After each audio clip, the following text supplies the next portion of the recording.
Hi there, my name is Ruby. I'm here at Clay Studio in Goleta, California, and today I'm going to be going over how to make liquid slip at home or in a studio setting. This is going to be taking wet clay from the bag and adding water to it, and the technique I do to make slip. It's super easy, and it's a good way to get a really nice consistency of slip for slip trailing, can building and using it for joints. Also, you could do it for different techniques of adding slip onto thrown pieces and whatever else you might be using slip for, sgraffito, etc. You can start with fresh clay out of a bag. You can start with clay scraps that you've added water to. You could start with powder and add water, but this is just the basic concept and the tools that we use to do so. To start, I have a bucket to mix everything in. I have about 10 pounds of porcelain because we are making porcelain slip today, but again, you can use brown clay, you can use reclaim, you can use whatever you want. And then I've got a pitcher of water, a sponge. The biggest, most important tool is an immersion blender. This is marketed for making soup or things like that in the kitchen sort of section. This one we purchased from Amazon, but you can get them at Home Goods, Target, Bed Bath & Beyond, and other places online. They range from about $15 to $35 for a super standard one, and you don't need anything fancy just as long as it works. This one has a detachable top, which is pretty common. It's nice because you can work this in the sink and clean it really well without getting water onto the electric element. I can leave a link down below to a couple different options. And then the other thing, which is super helpful, not necessarily required, but definitely helpful, is a wire tool, something commonly used in throwing, and it just helps to get the clay into smaller pieces. So to begin, I already started doing this a little bit, but I just am taking the wire tool and going through the clay very casually, not in a very methodical way, and cutting it up. So I would cut all the way down the side, and you're basically going for little 1-inch cubes, and then you can cut across the clay. I already kind of did this, and we're looking for like little chunks of clay. If you took all of this, put it into the bucket and added water, it'd take a long time to slake down and become into a good slip consistency. But if you use little cubes, working with the immersion blender and water, you can get really good blending happening without too much work. So now I'm just going to take some of those cubes I chopped up, and also like kind of ripping the pieces that are a little too big, which is why you don't need to use one of these per se, but it definitely gives you a good start. Whoa. So I'm just breaking it up and putting it into the bucket. Okay, so something that I have learned from experience is you don't want to add a ton of clay and then water and start. It's easier to do it in sections. So that's a good amount of clay to start with. I'm going to take my water, try not to spill it everywhere, and pour some on top. It's definitely good to start with a decent amount of water in the beginning, knowing you're going to be adding more clay, but you can always add more water later on. It's a little bit more difficult to take water away. In the beginning though, I'm not afraid of adding a little bit more just to get the process started. I'm going to switch on my blender, and I'm just going to start. I just hold down, makes a nice noise. This one also has like a faster turbo setting. I find that with these little machines, if you're making a lot of slip, you're running the battery for a long time, cutting through some pretty thick stuff. And I don't want to be at the max setting the whole time because the machine itself gets really hot. So I just take it slow and easy, and I'm just going to be going in a motion like this, kind of pushing up and down onto the clay. Also, if your clay is a little bit harder, it's sometimes nice to let it sit in water for a while before you start blending to kind of get a little bit of a head start.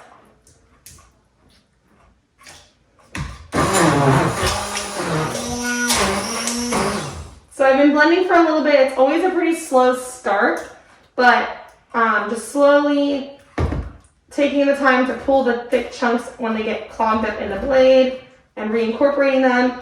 You can see we started with just this in water, and I'm getting to more of like a buttermilky consistency. There's definitely some thick chunks in there still, but it's slowly getting incorporated.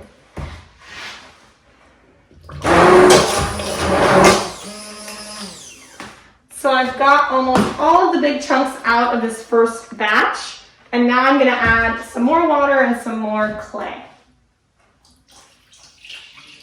And to start with, I had about 2 quarts of water. We'll see if I'm probably going to use, actually I don't really know.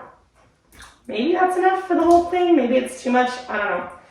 But we're just going to add some more clay and do the same thing again. Slowly add clay, add water, blend, and blend, and blend, until it's the consistency you want. Okay, so we have a really great consistency going here. You can see it's really thick. This is a really great consistency. It's something I would be really happy with. It's always best to make your slip a little bit on the thicker side, I would say, because you can always decant it and add water if you wanted to have a thinner consistency for a different application. But this is a little bit thin. Well, actually no. I think this is a good consistency if you're hand building and wanting to use slip to join things together. It's also a really great consistency for slip trailing. It'd be a good consistency to paint on for sgraffito. And I think it would be a good consistency also if you were adding slip and playing around with it on the wheel on a thrown piece or on a banding wheel. So same idea, I'm just going to keep doing that, adding all the clay. And I don't think we're going to use all of the water. 2 quarts seems like a little bit too much for 10 pounds. I don't normally measure, I just do by feel. And again, it's totally up to your preference of what kind of slip you're looking for. And if you keep your slip in an airtight container, a jar with a lid, it should keep up really well over time. We have some slip that I made a year ago that's still in a jar, and it's still really great. You can always add water and blend with the immersion blender into the existing jar if you need to soften it up a little. And if you find that your slip is too wet, you can just let the jar sit out with the lid off for, a day or however long you need to get it back to the consistency you want.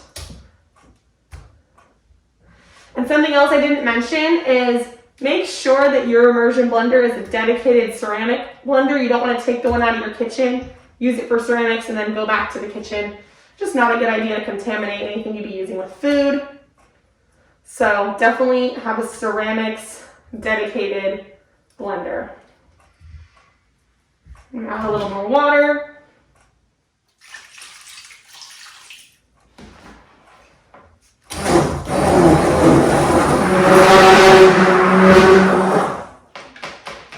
And again, this is still pretty thick.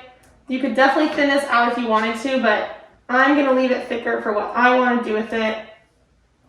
And again, always able to store it up and add water as needed for whatever project you're working on. This is a large jar that we store ours in. I definitely would recommend, as you can see, it's not super difficult, but it's a bit of an involved process. Make a large batch and then maybe carry in your kit or keep with you in your toolbox a smaller amount of slip so you can put it in your slip trail bottle or just keep it in a jar to paint with, and then having a back stock of a larger amount. Because if you're making this every week, even small amounts, it's time consuming and there's a bit of cleanup involved. So it's easier to make one big batch every now and then and just pull from it until you need to replenish your larger batch. I hope this is helpful. We will have our slip for sale if you don't want to do all of this in the shed at the studio. And we hope you guys have fun making slip. Leave us questions down below and make sure to follow us on Instagram at ClayStudioSB. That's the letter S and the letter B to keep track of what we're doing here. Hope you guys have a good rest of your day. Bye.